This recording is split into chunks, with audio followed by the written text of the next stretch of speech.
یہ نبی کریم نے وعدہ کیا ہے کہ تو سورت واقعہ پڑھ تیرے گھر میں فاقہ نہیں آئے گا۔ حضرت عبداللہ ابن مسعود رضی اللہ تعالیٰ عنہ بیمار تھے تو حضرت عثمان غنی رضی اللہ تعالیٰ عنہ تیمارداری کے لیے تشریف لے گئے اور جا کر کے کہا کہ آپ بڑے بیمار ہیں، آپ کی بیٹیاں زیادہ ہیں، میں چاہتا ہوں کہ خزانے میں سے کچھ مدد کروں۔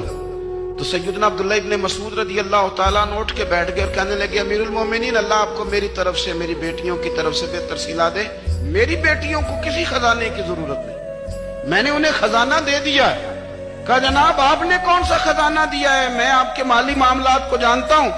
تو فرمانے لگے امیر المومنین، میرے نبی کریم نے فرمایا ہے جو سورت واقعہ پڑھے اسے کبھی فاقہ نہیں آتا، میں نے بیٹیوں کو یاد کرا دی ہے، یہ خزانہ میں نے انہیں دے دیا ہے۔ وہ سارے والدین سنیں جو بیٹیوں کے لیے پریشان رہتے ہیں۔ حضرت عبداللہ ابن مسعود نصیحت کر رہے ہیں، فرمانے لگے میں نے سورت واقعہ یاد بھی کرا دی ہے، پڑھنے کی عادت بھی ڈال دی ہے۔ حضور نے فرمایا ہے جو سورت واقعہ پڑھے اسے فاقہ نہیں آتا۔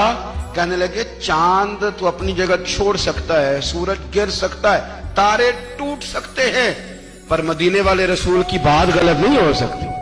حضور نے فرمایا فاقہ نہیں آئے گا تو انشاءاللہ کبھی بھی نہیں آئے گا۔